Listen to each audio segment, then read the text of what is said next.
A ka një kuptim domethënë frymëror apo lidhje nëpërmjet kapitullit që lexuam sot të parit edhe Isaia 66 vargu 1. Αδελφέ Αντώνη, ρωτάει ο αδελφός, εδώ που διαβάσαμε στον Αγαίο το προφήτη, στο πρώτο κεφάλαιο, në kapitullin e parë të Hagait ku në paragrafin cilin? Gjithë kuptimi i paragrafit që flet për ndërtimin e tempullit, domethënë. Όλο το νόημα που μίλησες απόψε, αδελφέ, από τον Αγαίο το προφήτη, αν έχει κάποιο παρομοιότητα με το 66 κεφάλαιο του Ισαΐα. Reshti parë.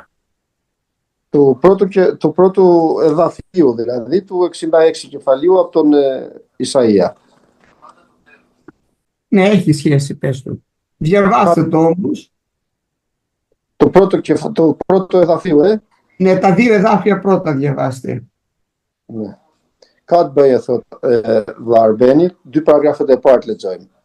Kështu thot Zoti, qielli është froni im dhe toka është mbështetja e këmbëve të mia. Ku është pra shtëpia që mund të më ndërtoni dhe ku është vendi i çlodhjes sime? Të këto gjëra e ka bërë dora ime dhe të gjitha këto kanë ardhur në ekzistencë, thot Zoti. Mbi kë pra do ta kthej shikimin tim? Mbi atë që është i përulur, ka frymë të penduar dhe dridhet nga fjala ime. Βέβαια, σήμερα ο Θεός δεν κατοικεί σε χειροποίητους ναούς. Patjetër që sot Perëndia nuk banon në tempuj të bërë me dorë. Τότε υπήρχε ο ναός Σολομώντα. Atëherë ishte tempulli i Solomonit.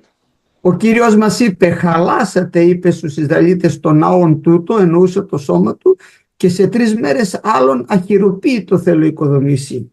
Zoti ju tha, prisheni këtë tempull dhe për 3 ditë thot do ta rindërtojmë përsëri që do të thoshte për trupin e vet. Τούτο λέει έλεγε περί του ναού του σώματος αυτού. Këtë thot e thoshte për tempullin e trupit të vet. Αν θα πάμε τώρα στην πρώτη Κορινθίους επιστολή. Po të shkojmë tani tek letra e parë drejtuar Korintasve. Να βρω το εδάφιο να σας πω ποιο είναι.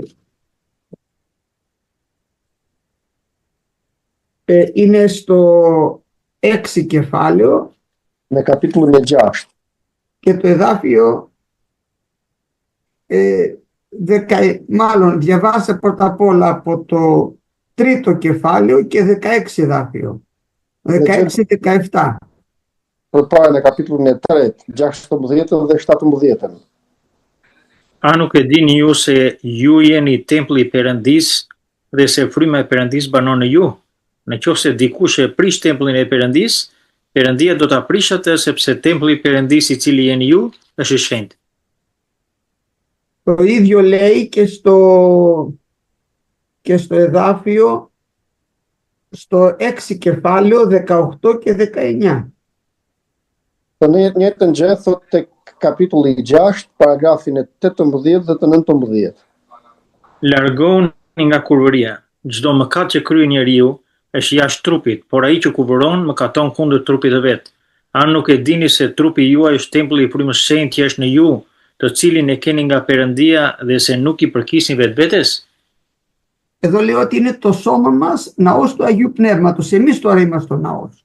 Këtu na thot se trupi jon është tempulli i frymës së shenjtë, pra ne jemi tempulli. Ο Χριστός μας μίλησε για το σώμα του, ότι και εκείνος ήταν ο ναός που ο Κύριος τον ανέστησε. Krishti foli për trupin e vet se ai është tempulli pra të cilin Zoti e ringjalli.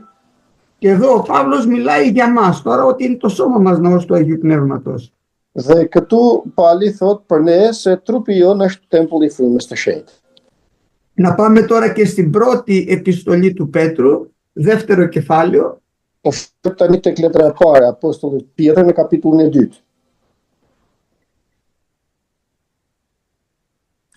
Και διαβάστε το δεύτερο κεφάλαιο 4 και 5. Lexojmë pra kapitullin e 2, 4 dhe 5. Te letra e parë apostullit Pjetër. Την πρώτη του Πέτρου, αδερφέ, είπατε. Πρώτη επιστολή του Πέτρου, δεύτερο κεφάλαιο, διαβάστε από το 4 μέχρι το 8, διαβάστε όλο μαζί. Nga 4 deri tek 8 tek letra e parë e apostullit Pjetër, kapitulli 2. Duke ju afruar atij si te guri i gjallë, i plakur tek nga njerëzit, por i zgjedhur dhe i çmuar përpara Perëndisë. Edhe ju si gur të gjallë ndërtoni për të qenë një shtëpi frymore, një pritëri e shenjtë për të ofruar flime frymore që i pëlqejnë Perëndisë me anë të Jezu Krishtit. Sepse në shkrimet lexohet, ja u po vë në Sion një gur qipi të zgjedhur dhe ai që beson në të nuk do të turpërohet as pak. Sepse për ju që besoni ai është i çmuar, por të pabindurit, guri që hoq mënjan nga ndërtuesit, u bë gur i qoshes, gur pengese dhe shkem skandali që i bën të rrezohen. Amin. Εδώ μας λέει ότι και εμείς τώρα είμαστε ζωντανές πέτρες Dhe të na thot tani se dhe ne jemi gur të gjallë και οικοδομούμαστε, λέει, ένας οίκος πνευματικός. dhe ndërtohemi si një shtëpi frymërore. Όταν χτιζόταν ο ναός, η κάθε πέτρα είχε τον αριθμό της. Kur ndërtohej tempulli, çdo gur kishte numrin te. Και φτιαχνότανε στο νταμάρι. Dhe përgatitej gurit që kur dilte nga vendi që dilte nga mali. Την ώρα που χτιζόταν ο ναός δεν ακουγόταν εκεί πέρα τίποτα χτύπημα από σφυρί. Në momentin që ndërtohej tempulli, atje ku ndërtohej tempulli, domethënë, nuk dëgjohej të gdhendurit e gurit. Έτσι και εμάς τώρα ο Κύριος στο λατομείο φτιάχνει τον καθένα μας μια πέτρα να είναι σωστή. Kështu pra dhe për ne, Zoti na bën gur të gatshëm, domethënë që të jemi të saktë, Μας τετραγωνίζει, μας βγάζει τα ελαττώματά μας na bën katër këndesh dhe heq çdo mangësi që kemi, και όλοι μαζί οικοδομούμε το ναό του Θεού. dhe të gjithë së bashku ndërtojmë tempullin e Perëndisë. Αυτός ο ναός πιστεύω ότι θα είναι ενδοξότερος γιατί θα αρπαχτεί στον ουρανό. Ky tempull tani do të jetë më i lavdishëm sepse do të rëndet në qiell. Και το θεμέλιο αυτού του ναού τώρα είναι ο Χριστός μας, ο ακρογωνίος λίθος. Dhe themeli i këtij tempullit është Krishti, pra që është guri i qoshës. Αμήν. Galatas vëllezër kapitulli 6, 6 dhe 9. Ai që merr mësim në fjalën le ta bëj pjesëtar të gjitha të mirëve të atij që e mëson. Edhe 9 lexojmë, kështu është pyetja, le të mos lodhemi duke bërë të mirën, sepse po të mos lodhemi do të korrim në kohën e vet. Αδερφοί μου, όταν ένας άνθρωπος έρχεται και μας μιλάει το λόγο του Κυρίου, Vëllezër, motra, kur një njeri vjen dhe na flet fjalën e Zotit, αυτός ο άνθρωπος μας δίνει πνευματικά πράγματα τα οποία εμείς δεν τα είχαμε. ai njeri na jep gjëra frymërore të cilat ne nuk i kishim. Και μας βοηθάει για να μας δίνει πράγματα που δεν τα είχαμε, που τα είχαμε ανάγκη. Na jep gjëra të cilat i kishim të nevojshme, domethënë që nuk i kishim. Όταν τώρα αυτός που μας μίλησε το λόγο του Θεού έρθει στο σπίτι μας, Dhe tani kur ai që na foli fjalën e Zotit vjen në shtëpinë tonë, ό,τι έχει το σπίτι μας çfarë të ketë shtëpia jon, πρέπει να μετέχει και αυτός. duhet që të jetë pjesëmarrës edhe ai. Në çfarë të ketë shtëpia jon. Δηλαδή θα φάμε μακαρόνια θα φάει και αυτός. Domethënë do të ha makarona do të ha edhe ai. Δεν θα τον βάλουμε να κοιμηθεί στο στάβλο, εκεί που θα κοιμηθούμε εμείς, σε ένα δωμάτιο θα κοιμηθεί και αυτός. Nuk do ta vëmë tek stalla të flej, por do të flej aty në të njëjtin, domethënë sikur flejmë. Από όλα δηλαδή τα αγαθά που έχουμε στο σπίτι, πρέπει αυτός που μας φέρνει το λόγο του Κυρίου να μετέχει και αυτός στα αγαθά μας. Në ai që na sjell fjalën e Zotit, pra, kur vjen në shtëpinë tonë, do të marrë pjesë edhe në të gjitha të mirat që ka ajo shtëpi. Γιατί λέει ο Παύλος, εμείς εσπήραμε, λέει, τα πνευματικά. Είναι μεγάλο πράγμα να μας δώσετε λίγα σαρκικά, λίγα υλικά δηλαδή πράγματα. Sepse thot Pali, ne ju folëm për gjërat frymërore dhe ju dham gjërat frymërore. Mos vallë është gjë e madhe, por ju të jepni pak nga gjërat materiale dhe mishore. Και συνεχίζει πιο κάτω, είναι το ίδιο και το 9 εδάφιο. Dhe vazhdon më poshtë, sepse është e njëjta gjë edhe tek paragrafi 9. να μην αποκάνουμε, λέει, να κάνουμε το καλό, να μην κουραστούμε, Të mos lodhemi duke bërë të mirën, αλλά πρώτα αρχίζουμε από τους οικείους της πίστεως. por duke bërë të mirën, vazhdojmë së pari nga ato që janë të besimit. Δηλαδή, είναι καλή πράξη να φιλοξενήσουμε στο σπίτι μας αυτόν που μας έφερε το Λόγο του Θεού, Domethënë është veprim i mirë që ta mikpresim në shtëpinë tonë na folli fjalën e Zotit, αλλά και όταν υπηρετούμε όλους τους Αγίους, είναι πάλι καλή πράξη. por edhe kur ju shërbejmë të gjithë shejtënorëve, është përsëri veprim i mirë. Εμείς το καλό το κάνουμε όμως προς όλους τους ανθρώπους, Por ne sido që të mirën e bëjmë ndaj të gjithë njerëzve. αλλά προηγούνται οι άνθρωποι της πίστεως, της οικίας της πίστεως, οι χριστιανοί δηλαδή. Por u japim më shumë rëndësi, domethënë vëllezërve që janë në besim. Πρώτα βοηθάμε τους πιστούς και μετά λίγο παραπέρα. Por para ndihmojmë ato që jemi në të njëjtin besim, pastaj zgjerohemi më tepër. Libri i profetit Joil, kapitulli 2 të rreshti 28. Στον προφήτη Ιωήλ, το δεύτερο κεφάλαιο, το 28 εδάφιο, παρακαλώ. Mbas kësaj do të ndodhë që unë do të përhap frymën time mbi çdo mish, bij tuaj dhe bija tuaj do të profetizojnë, plej tuaj do të shohin ëndra, të rinj tuaj do të kenë vegime. Λέει και μετά τα αυτά θα εκχειώ το πνεύμα επί πάσα σάρκα. Ναι.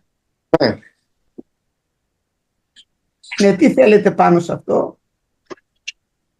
Εξήγηση. Μόνο αυτό το εδάφιο.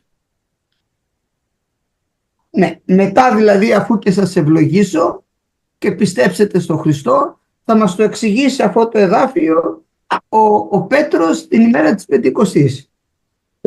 Këtë paragraf thot na shpjegon Pietrit ditën e rrëshajave.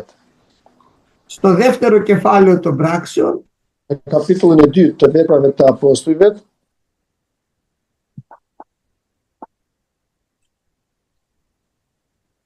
λέει το ίδιο ο Παύλος, thot të njëjtën gjë. διαβάστε από το 17 εδάφιο. Lexojmë nga paragrafi 17. Dhe në ditë e fundit do të ndodhë, thot Perëndia, që unë do të përhap nga fryma ime mbi çdo mish, dhe bij tuaj dhe bija tuaj do të profetizojnë, të rinj tuaj do të shikojnë vegime, dhe të moshuarit tuaj do të shohin ëndra. Μας λέει εδώ πέρα ο Παύλος, ο Πέτρος, ότι τις τελευταίες ημέρες θα γίνει αυτό. Na thot këtu se në ditët e fundit do të bëhet kjo. Και εδώ πέρα η προφητεία έχει δύο σκέλη. Dhe këtu kjo profeci ka dy pjesë. Λέει ότι θα δώσει το Πνεύμα το Άγιο σε κάθε σάρκα. Thot se do ta përhapë frymën e shenjtë mbi çdo mish, Όταν λέει σε κάθε σάρκα, σε οποιοδήποτε το ζητήσει. por thot mbi çdo mish kjo nënkuptohet se do ta japet tek ato që e kërkojnë. Θα πει στη συνέχεια ο Παύλος ότι προς εσάς είναι η υπόσχεση. Dhe thot Kasrë, Ο Παύλος, ο Πέτρος, ο ίδιο κεφάλαιο. Petër, signali. Do të thot Pietri këtu, pesë falimi ashtu po i pes? Ο Πέτρος θα πει στο ίδιο κεφάλαιο, Thot Pietri në këtë kapitull, në të njëjtin kapitull, προς εσάς είναι η επαγγελία, se premtimi është për ju, προς τα τέκνα σας për dhijtë tuaj, και προς πάντα στους εις μακράν όσους αν προσκαλέσει Κύριος ο Θεός ημών. dhe për të gjithë ato që janë larg, të cilët do t'i ftoj, do t'i therraz Zoti Perëndi. Όταν λοιπόν λέει προς πάντες είναι όλους όσους καλεί ο Κύριος. Kur thot për të gjithë, do të thot për të gjithë ato që i therret Zoti. Μην πει κάποιος ότι δεν είναι για μένα, είναι για όλους. Mos të thoj dikush se kjo nuk është për mua, kjo është për të gjithë. Και αυτοί τώρα που θα λάβουν το Πνεύμα το Άγιο θα προφητεύουν, λέει, οι σας και οι θυγατέρες σας. Ato që do ta marrin frymën e shenjtë, thot, do të profetizojnë bijtë dhe bija tuaj, siç e thot. Οι νεανίσκοι θα δουν οράσεις Të rinjt do të shohin vegime, και έχουν δει πολλά παιδιά μας ωραίες οράσεις. dhe shumë fëmijët tonë kanë parë vegime shumë të bukura. Έχουμε ακούσει ωραίες προφητείες μες στην Εκκλησία.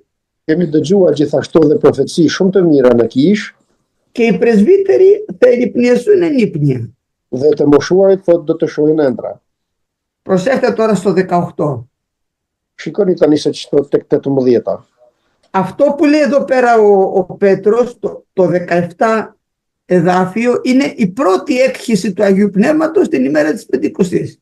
Ata që thot tjetër tek paragrafi 17 është dita e parë që ndodhi domethënë në ditën e rreshajave.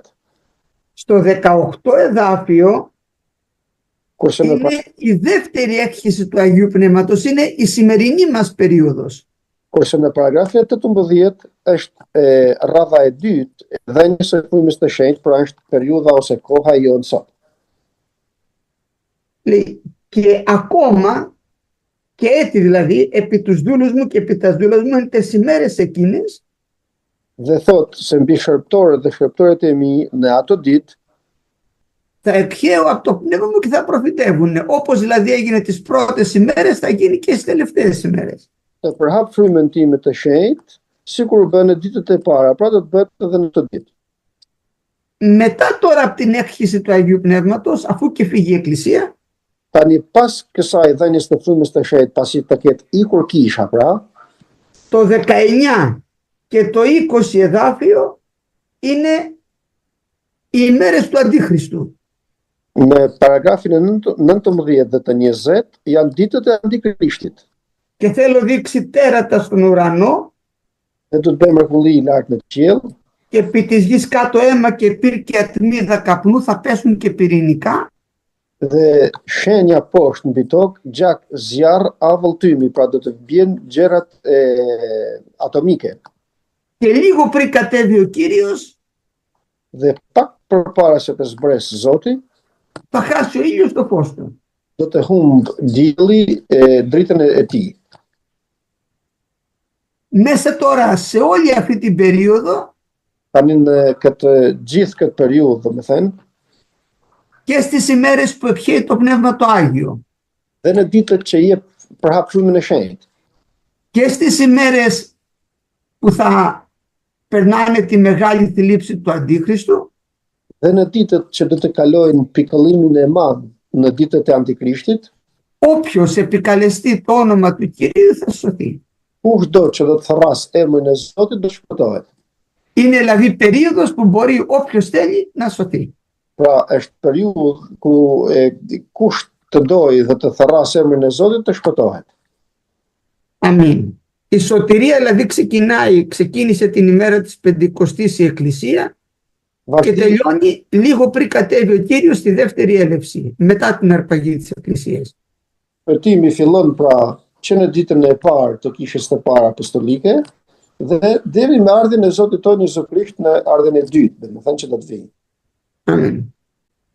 Përse gjapri mashtroi Evën dhe jo Adamin, kur urdhrimi ishte edhe në Adamit. Γιατί το φίδι πλάνησε την Εύα και όχι τον Αδάμ, εφόσον η εντολή ήταν στον Αδάμ. Ο διάβολος, αδερφοί, είναι πονηρός. Djalli, vëllezër dhe motra, është dinak.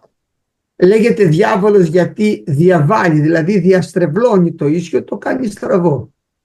Quhet djall sepse të drejtën e bën dredha, domethënë. Και λέγεται διάβολος γιατί είναι πονηρός. Dhe quhet djall sepse është dinak. Βλέπει λοιπόν ότι το γυναικείο γένος είναι πιο εύκολο να παρασυρθεί.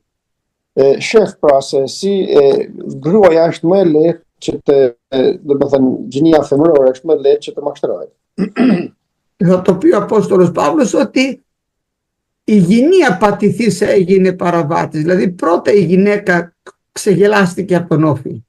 Dhe thot Apostulli Paul se gruaja është ajo që u bë e para shkelëse e fjalës së Zotit. Και επειδή την είδε ότι είναι πιο αδύνατο σκεύος, Dhe nga që, πήγε εκεί. nga që e pa se është më delikate pra gruaja, shkoi tek ajo. Για να χτυπήσει τον Αδάμ. Dhe qëllimi i tij ishte për të goditur Adamin. Αυτό κάνει και σήμερα. Dhe të njëjtën gjë bën edhe sot. Πολλές φορές δεν μπορεί να χτυπήσει ένα αδερφό που είναι στερεός, ευλογημένος Shpesh nuk mund të godas një vëlla që është i qëndrueshëm dhe bekuar και προσπαθεί να τον ρίξει με το παιδί του, με τη γυναίκα του, με τους συναδέρφους του, με άλλους τέλος πάντων τρόπους. dhe mundohet ta godas me mënyra të tjera, me fëmijën e tij, me gruan e tij, me bashkëpunëtorët e tij, mbaret se çfarë përdor ligu.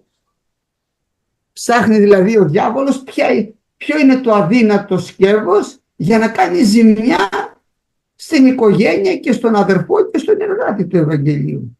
Kërkon pra djalli pikën më delikate që të godas dhe të bëjë dëmin që don të bëjë tek punëtori ose tek njeriu që është më i qëndrueshëm dhe më i besueshëm. Την ίδια μέθοδο χρησιμοποιεί και τώρα. Të njëjtën metodë përdor edhe sot. Βλέπει ποιος είναι πιο αδύνατος μέσα στην οικογένεια για να ταράξει την οικογένεια. Shef se kush është më i dobët në familje në mënyrë që të rëndis familjen. Βλέπει ποιος αγαπά πιο πολύ τον κόσμο Shef se cili ose kush e don më tepër botën και προσπαθεί να ρίξει αυτόν για να ρίξει όλη την οικογένεια μετά. mundohet që të hedhë atë në mënyrë që të hedhë të gjithë familjen. Εμείς δεν πρέπει να αγνοούμε τα διαλωήματά του, έτσι σκέφτεται ο διάβολος. Dhe nuk duhet që ti lëm pasdore mendimet të ligut. Amin. Zbulesa kapitulli 20. Apokalipsi to kapa kefali o adhelfe. 13-14. Dhe 13 και 14 edhafu. Dhe deti dorëzoi të vdekurit që ishin në të, dhe vdekja dhe Hadesi dorëzuan të vdekurit që ishin në ta, dhe ata u gjykuan secili sipas veprave të veta. Pastaj vdekja dhe Hadesi u flakën në liqenin e zjarrt. Kjo është vdekja e dytë. Pyetja është, vdekja dhe Hadesi janë persona? Adhelfe, αν θες να το εξηγήσεις καλώς, απλά ήθελε να ρωτήσει ο θάνατος και ο Άδης είναι πρόσωπα. Ο θάνατος και ο Άδης είναι ένας χώρος. Vdekja dhe Hadesi është një vend. Και θάνατο σημαίνει αποχωρισμός. Dhe vdekje do të thotë ndarje. Λέμε πέθανε ο άνθρωπος, ήρθε ο θάνατος στη ζωή του, δηλαδή αποχωρίστηκε το σώμα από την ψυχή. Kur vdes njeriu, themi se si u nda pra trupi prej shpirtit.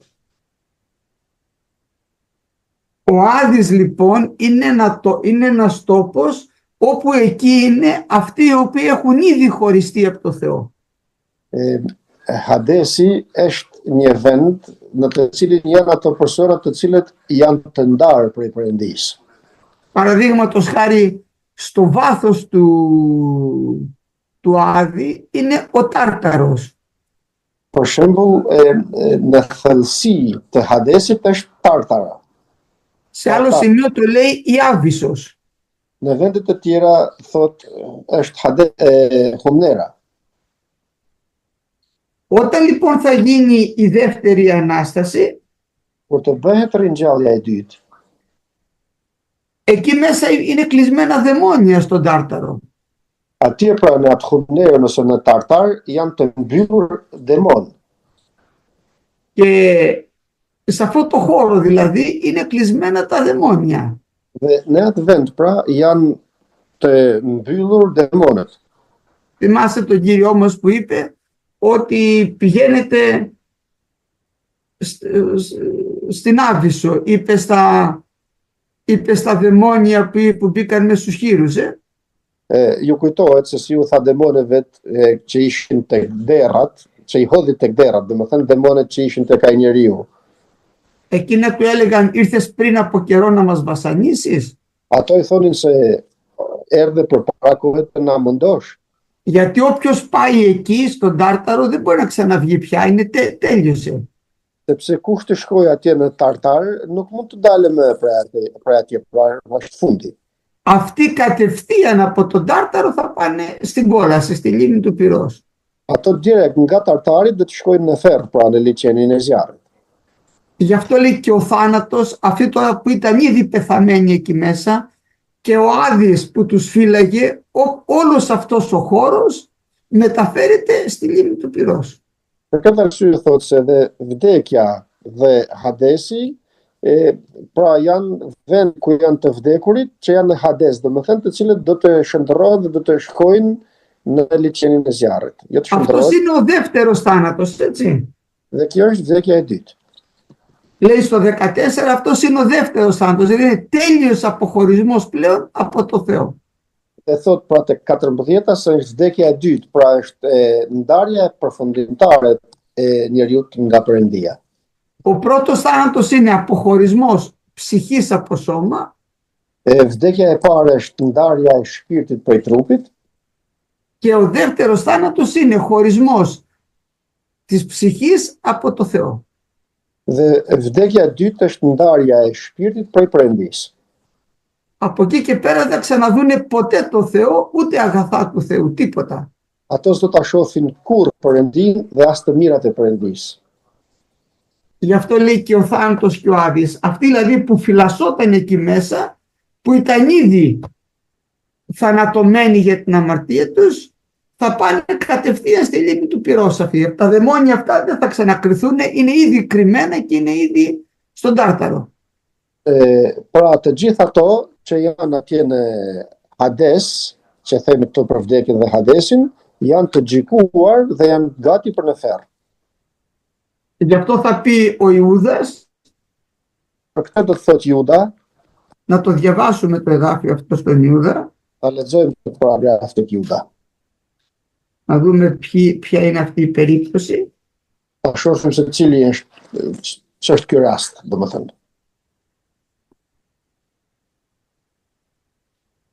Είναι στο Ιούδα στο 6 εδάφιο. Është tek paragrafi 6, tek letra e apostullit Jud.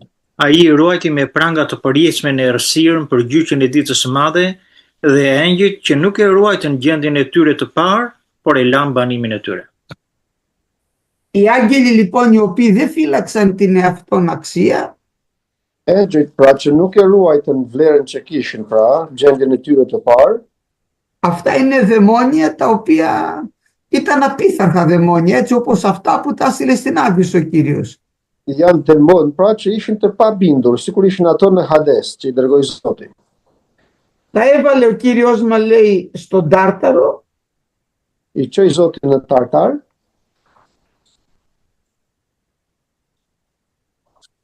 και λέει με παντοτινά δεσμά. Δεν μπορούν αυτά να ξαναφύγουν από εκεί, τέλειωσε. i futi pra në Tartar me pranga të përjetshme, pra që të mos mundën të dalin më. Ξέρετε ποια είναι τα δεσμά αυτά? Σκότος. E dini se çka janë ato pranga, pra janë të errësirës. Δηλαδή είναι τόσο μεγάλο, γι' αυτό η Γραφή το λέει το πυρ το εξώτερον. Domethënë, për këtë arsye thot shkrimi se është zjarri i përjetshëm. Ka Και të ο Κύριος fuqishme μας είπε στο σκότος το εξώτερον. dhe Zoti na thot në errësirën e jashtme. Υπάρχουν τα δεσμά, πώς ας πούμε κάποιο βάζουμε σε μια φυλακή και δεν μπορεί να βγει από εκεί μέσα. Janë disa pranga të cilat për shembull si një njeri e fusin në burg dhe s'del dot prej burgut.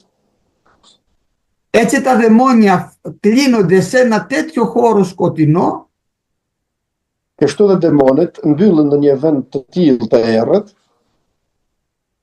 και δεν μπορούν πλέον να ξαναδούν ποτέ φως. dhe nuk mundën më të shohin kurrë dritë. Γι' αυτό λέει φύλαξε με παντοτινά δεσμά σκότους. Për këtë arsye thotë se i ruajti me pranga të përjetshme të errësirës. Δεν μπορεί να ξαναφύγει από αυτό το σκότος μέσα, Dhe nuk mund γιατί të είναι τόσο πυκνό που δεν μπορεί να βγει έξω πλέον από εκεί. dhe nuk mund të ikë më nga ajo errësirë, sepse kjo errësirë është kaq e dendur sa nuk mund të lëvizë. Φανταστείτε ένας άνθρωπος ο οποίος είναι εγκλωβισμένος με μια ψεύτικη διδασκαλία. Να σας το πω πιο απλά. Fantazoni tani që u them pak në më thjeshtësi. Një njeri që është i ka hyrë në ato prangat e doktrinës të reme. Και του έχει κλείσει τη διάνοια ο Κύριος και δεν ακούει. Dhe ja është mbyllur mendja që të mos mundet të dëgjoj. Γι' αυτό λέει ότι απίστων όντων ο Θεός τον ετύφλωσε το νου. Për këtë arsye thotë se Perëndia e kësaj bote ua ka vërbuar mendjen. Ό,τι και να του πεις για τον Χριστό δεν μπορεί να το πιστέψει, είναι κλεισμένος ο νους.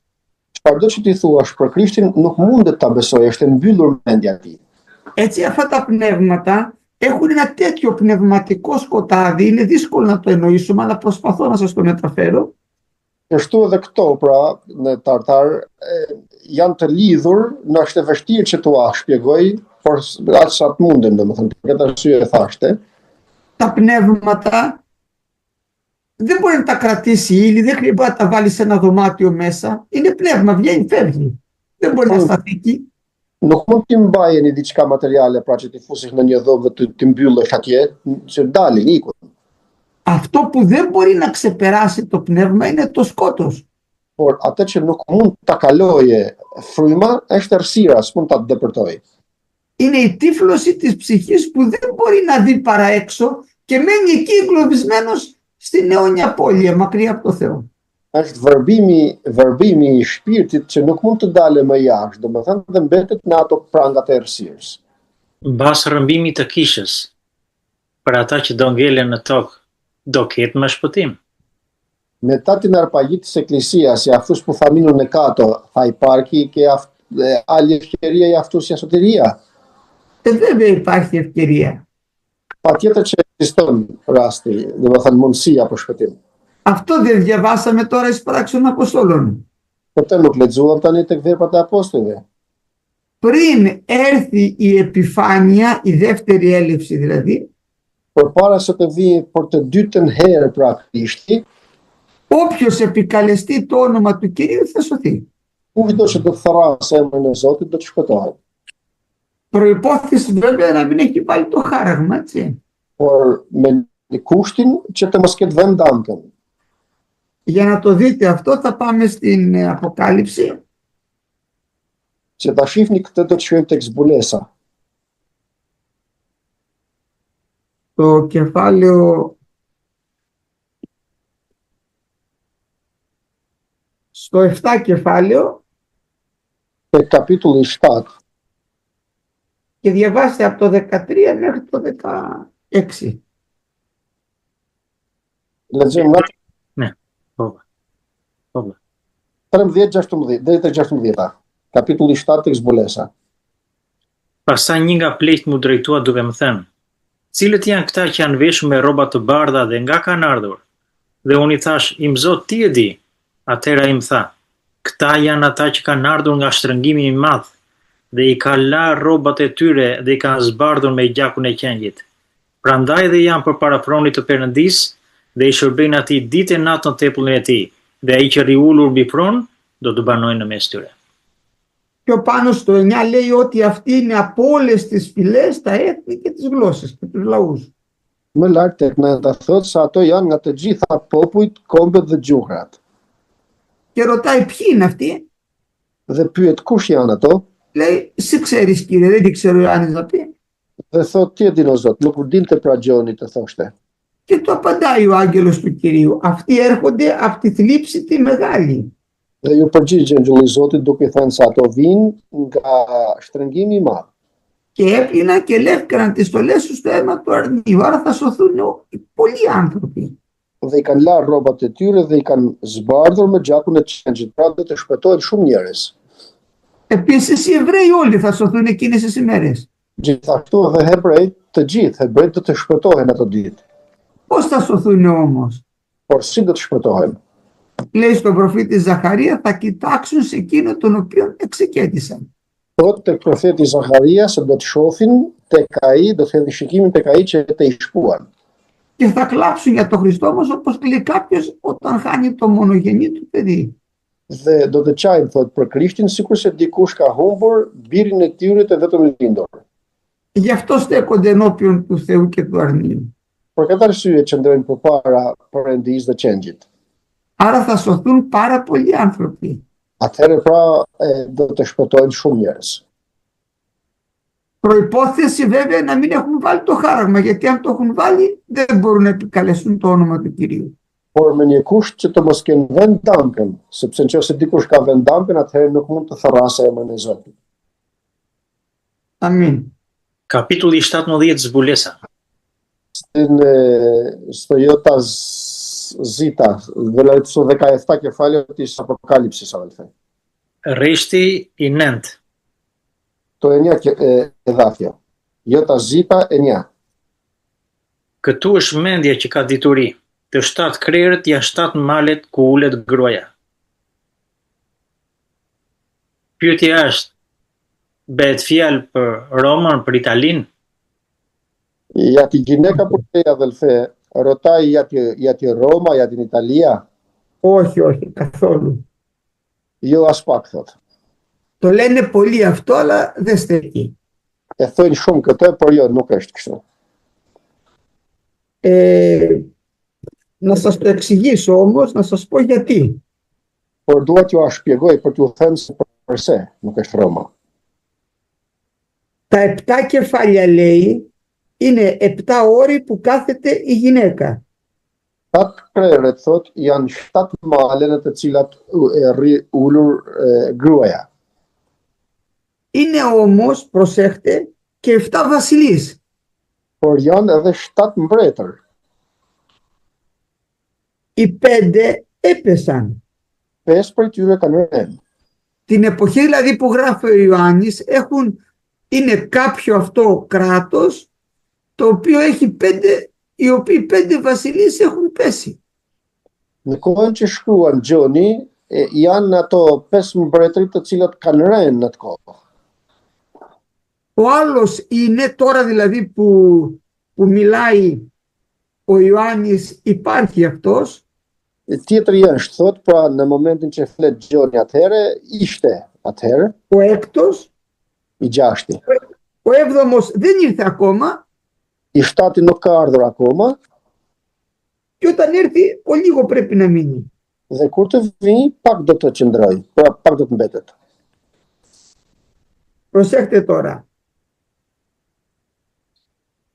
Αν θα πάτε και λίγο πιο κάτω,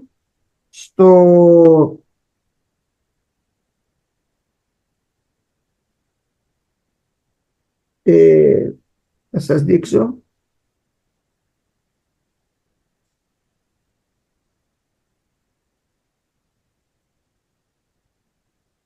Διαβάστε στο 15 τώρα. Το 15 δάφη. Ναι. Λέει ότι τα ύδατα τα οποία είδες όπου η πόρνη κάθεται, αυτή η γυναίκα. Thot tek paragrafi 15 se ujrat që ke parë, ku lavirja, pra ajo grua që tham përpara, είναι λαοί και όχλοι και έθνη και γλώσσες. Janë popull, turma, kombe dhe gjuhë. Άρα δεν μπορεί να είναι η Ρώμη, δεν είναι λαοί, έθνη, γλώσσες και έθνη. Pra nuk mund të jetë Roma, sepse Roma nuk mund ta quash Romën popull, kombe dhe gjuhë. Να το εξηγήσουμε λοιπόν τώρα τι είναι όλο αυτό. Tani ta shpjegojmë se ç'është e gjitha kjo. Είναι οι αυτοκρατορίες οι οποίες πέρασαν πάνω στη γη. Janë perandoritë të cilat kaluan mbi tokë. Η πρώτη ήταν της Αιγύπτου. Perandoria e parë ishte e Egjiptit. Όταν λέμε αυτοκρατορίες οι οποίες είχαν υπό την εξουσία τους το Ισραήλ. Αυτό μετράει για το Ευαγγέλιο, έτσι, για να ξέρετε. Kur të themi për perandori, kjo do të thotë ato që kishin nën pushtet Izraelin. Kështu numëron për fjalën e Zotit, domethënë quhet perandoria. Το Ισραήλ ήταν εχμάλωτο στην Αίγυπτο πρώτα απ' όλα, η πρώτη αυτοκρατορία. Izraeli ishte në robëri të Egjiptit, pra që ishte perandoria e parë. Μετά η δεύτερη αυτοκρατορία ήταν η Ασσυρία. Pastaj perandoria e dytë ishte Asiria. Η τρίτη ήταν η Βαβυλωνία. E treta ishte Babilona. Η τέταρτη ήταν η Περσική. E katërta ishte Persët. Η πέμπτη ήταν η Ελληνική. Perandoria e pestë ishte Grekja. Γι' αυτό λέει οι 5 έπεσαν. Την ώρα που γράφει ο Ιωάννης, αυτές οι αυτοκρατορίες έχουν περάσει. Por këtë arsye thot 5 krerët, domethënë, sepse në kohën që shkruan këtë Gjoni kanë kaluar këto 5-ta. Αυτός τώρα που την εποχή που γράφει ο Ιωάννης ο ένας ήταν η Ρωμαϊκή, η έκτη. Tani, në kohë që shkruan Gjoni, ishte perandoria romake, do me thënë e gjashta perandori. Ο άλλος, ο έβδομος, δεν ήρθε ακόμα, I shtati thot nuk ka ardhur akoma, που είναι το ευρωπαϊκό κράτος που σχηματίζεται, që është shteti evropian i cili përgatitet. και όταν έρθει λίγο θα μείνει, δεν θα κρατήσει πάρα πολλά χρόνια όπως οι άλλες αυτοκρατορίες. Dhe kur të vinë, thot, pak do të mbetet, nuk do të mbajë shumë vite sikur perandoritë e tjera. Η ζωή του θα είναι 7 χρόνια. Jeta e tij thot do të jetë 7 vjet. Έτσι, άρα λοιπόν είναι λαοί και έθνη και γλώσσες. Atëherë pra do të jenë fise, popull dhe kombe. Η γυναίκα, η πόρνη, είναι ο αποστατημένος χριστιανισμός. Είναι δηλαδή όπου είναι όλοι αυτοί που θα φτιάξουν τη θρησκεία του Αντίχριστου. Gruaja ose Η laviri πόρνη. që pam pak përpara, domethënë, do të jetë ajo që do të ndërtoj antikrishti, pra njerëzit të larguar për Perëndisë. Όλοι αυτοί δηλαδή οι οποίοι έχουν αφήσει τον Χριστό Të gjithë ato pra që e kanë lënë Krishtin και έχουν φτιάξει μια ψευτοθρησκεία. dhe kanë bërë një fe të rreme. Τώρα προσπαθούν να φτιάξουν μια θρησκεία μουσουλμάνοι, ορθόδοξοι, καθολικοί, ευαγγελικοί, πεντηκοστιανοί, δεν ξέρω ποιοι. Όλοι μαζί πάνε να φτιάξουν μια πανθρησκεία. Όλοι αυτοί είναι οι πόρνοι.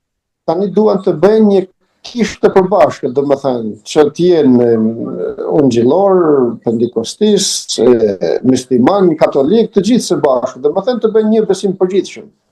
Οι οποίοι δεν προσέχουν τι λέει το Ευαγγέλιο, αλλά θέλουν να φτιάξουν μια θρησκεία. Όλοι μαζί ένα. Të cilët nuk japin kujdes dhe rëndësi se që thot fjala e Perëndisë, por duan të bëjnë një fe të përbashkët, gjithë së bashku. Όπου βλέπετε γυναίκα, εννοεί εκκλησία, θρησκεία. Ku të shihni për grua të flitet, do të thot për kishën. Η Παρθένος είναι η εκκλησία η οποία είναι αγνή, ακούει μόνο τον Κύριο, είναι αγνή στον Κύριο. E virgjëra është ajo që është e pastër, domethënë që dëgjon vetëm Zotin. Και η πόρνη είναι αυτή η οποία πορνεύει με τους βασιλείς της γης. Dhe Όχι ένα με τα κράτη όλα. lavirja është ajo e cila kurvëron me mbretërit e dheut, domethënë që është feja dhe shteti njërë së bashku. Γι' αυτό λέει ότι αυτή η γυναίκα κάθεται πάνω σε όλα αυτά τα έθνη. Për këtë arsye thotë ajo grua ulet dhe rrin mbi të gjitha këto kombe dhe mbretër. Η θρησκεία κάθεται σε πολλούς λαούς, σε πολλά έθνη και σε πολλές γλώσσες. Όλη αυτή η πόρνη γυναίκα. Feja pra është në shumë fise, popull dhe kombe pra. Επειδή λέει ότι είναι 7 βασιλείς, Nga që themi se janë 7 mbretër, όταν γράφει ο Ιωάννης δεν έχουν περάσει 7 βασιλείς, έχουν περάσει 3. kur shkruajt Gjoni nuk kanë kaluar 7 mbretëri, kanë kaluar 3 mbretëri, 3 mbretër. Δεν μπορεί δηλαδή να είναι η Ρώμη.